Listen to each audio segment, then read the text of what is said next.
Кучани денеска ќе ги испрати своите синови, ќерки и сограѓани кои настрадаа во пожарот во нивните вечни почивалишта.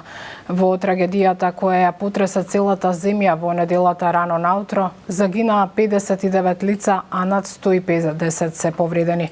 Погребните церемонии денеска ќе се одржат во неколку градови во државава.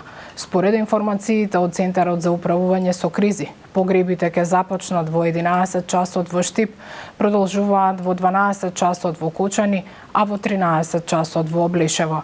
Во Кочани е нашиот репортер Мирјана Мирчевска-Јовановиќ. Мими, во 12 часот е погребот. Тргна ли поворката? Бубе, сите патишта, сите мали сокачиња се приполни луѓе и стигнуваат сите на ова место на градските гробишта во Кочани, каде што ние сме малку оддалечени од гробиштата.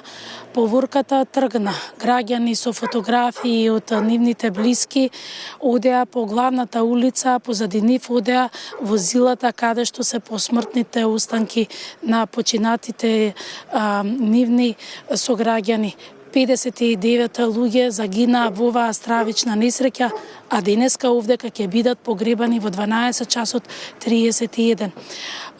Со она што како денеска го има како молба и порака од Стојан Ангелов, првиот човек на ДСЗИ, дека се извинувам, Стојан Ангелов кој вели дека граѓаните кои сакаат да присуствуваат на погребот, тоа да го направат по погребувањето на починатите, бидејќи на вистина, како што и може да се види, гробиштата се на една непристапна локација и да се даде простор да се остават луѓето да ги оплакуваат нивните блиски. Така да, она што е сугестија само на погребот во 12 часот да бидат најблиските луѓе од семејството и фамилијата, а секако дека после тоа сите граѓани може да одадат почит.